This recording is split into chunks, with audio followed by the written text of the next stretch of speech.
जय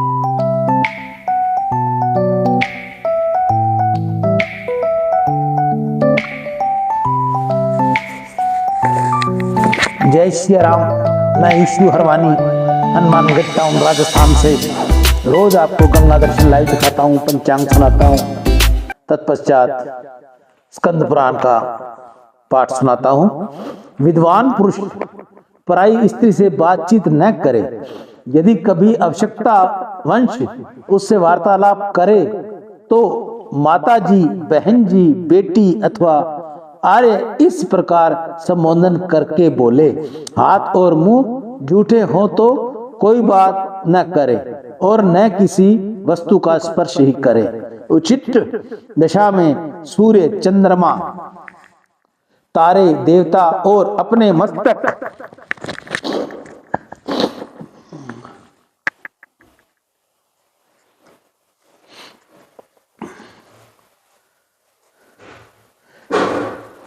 की ओर देखना भी मना है। बहन, बेटी अथवा माता के साथ भी एकांत में न बैठें, क्योंकि इंद्रिय समुदाय दुर्जय होता है। इससे विद्वान पुरुष भी मोह में पड़ जाते हैं। यदि गुरुदेव घर पर आ जाए तो उसके लिए समय उठकर यत्न पूर्ण आसन की व्यवस्था करें और चरणों में मस्तक रखकर प्रणाम करें। विद्वान मनुष्य उत्तर और पश्चिम की ओर सिर करके कभी न सोए।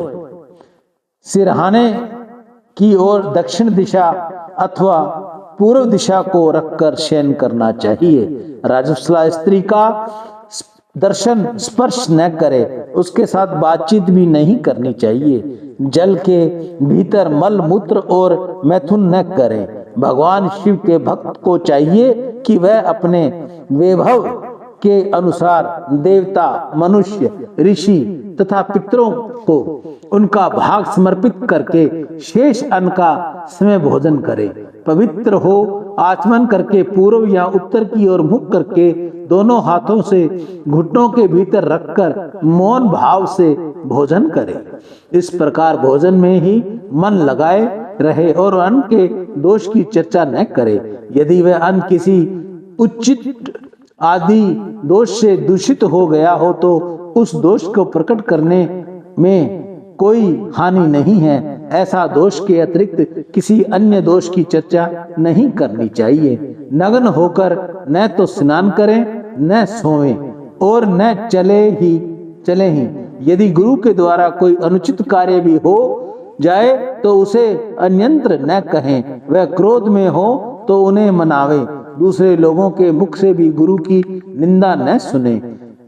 सैकड़ों कार्य छोड़कर भी धर्म की कथा वार्ता सुने। इसमें ध्यान देने वाली बात है, नग्न होकर न तो स्नान करें, न सोएं और न चले। इस बात का विशेष ध्यान रखना है। कुछ भाई नग्न होकर नहा लेते हैं, ऐसा नहीं करना चाहिए। प्रतिदिन धर्म चर्चा श्रवण करने वाले मनुष्य अपने अंतःकरण को उसी प्रकार शुद्ध कर लेता है जैसे नित्य प्रति झाड़ू देने अथवा सफाई करने से घर और दर्पण स्वच्छ होते हैं। सायंकाल और प्रातःकाल अतिथि की पूजा करके भोजन करना चाहिए। दोनों संध्याओं के समय सोना, पढ़ना और भोजन करना निषिद्ध है।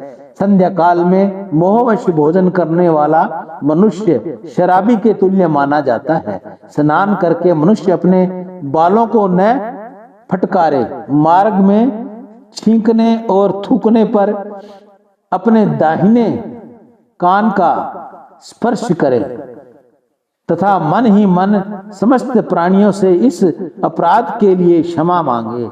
नील का रंग हुआ वस्त्र न पहने। कपड़े को उल्टा करके न पहने। मलिन वस्त्र त्याज्य है तथा जिसके कोर अथवा किनारा न हो ऐसे वस्त्र भी धारण करने योग्य नहीं है।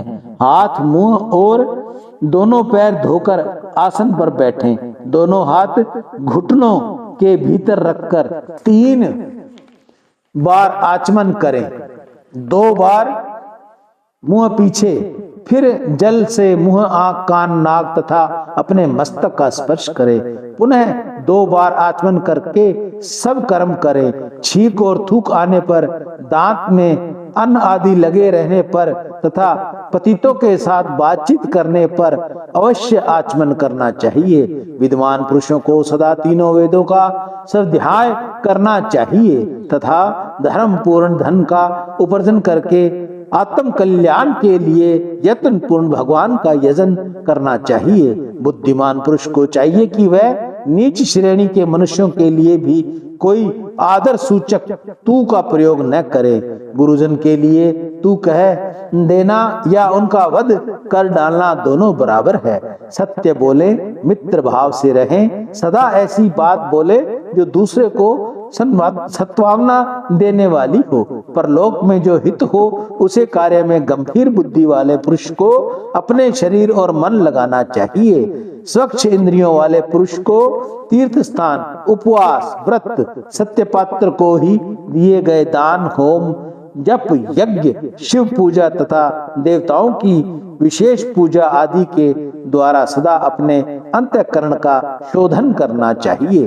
राजन, जिस कार्य को करते समय अपने आत्मा को घृणा न हो तथा जो आत्मा महात्मा पुरुष के लिए गोपनीय, छिपाने योग्य न हो, वह कार्य अनासक्त भाव से अवश्य करना चाहिए। यह मैंने तुमसे संक्षिप्त रूप में सदाचार का किंचन मात्र वर्णन किया है। शेष बातें तुम्हें स्मृतियों और पुराणों से सुननी चाहिए। इस प्रकार भगवान शिव के प्रति के लिए धर्माचरण करने वाले सदा ग्रह को इह लोक में धर्म, अर्थ और काम की प्राप्ति होकर परलोक में उसका परम कल्याण होता है। नारद जी कहते हैं, अर्जुन, जब महाकाल जी इस प्रकार भांति भांति के धर्मों का उपदेश कर रहे थे, उस समय आकाश में बड़ा भारी शब्द हुआ। तदंतर महाकाल भगवान शिव के परम धाम को चले गए। कुंदन नंदन, कुरुनंदन, इस प्रकार इस महालिंग का आविर्भाव हुआ। महाकाल ये कूप और सरोवर भी परम पवित्र है एवं सिद्धिदायक हैं। कुंती नंदन, जो मनुष्य इस लिंग की आराधना में संलग्न होते हैं, महाकाल उसे अपने हृदय में लगाकर भगवान शिव की सेवा प्रस्तुत करते हैं। अर्जुन, इस प्रकार महिसागर संगम तीर्थ में जो 7 लिंग प्रकट हुए, जो श्रेष्ठ मानव प्रसंग को पढ़ते और सुनते हैं, वे भी धन्य हैं। सियावर राम जय जय राम, मेरे प्रभु राम जय जय राम। जय मंगल पवन मंगलहारी, नृवहु सुदशरथ अजिर बिहारी। दीन दयाल विरुद्ध संहारी, हरहु नाथ मम संकट भारी। सियावर राम जय जय राम, मेरे प्रभु राम। कल हम आपको सुनाएंगे नारद जी के द्वारा भगवान वासुदेव की स्थापना। कल का पाठ हमारा रहेगा नारद जी के द्वारा भगवान वासुदेव की स्थापना। सियावर राम जय जय राम, मेरे प्रभु राम जय जय राम। जय मंगल भवन अमंगल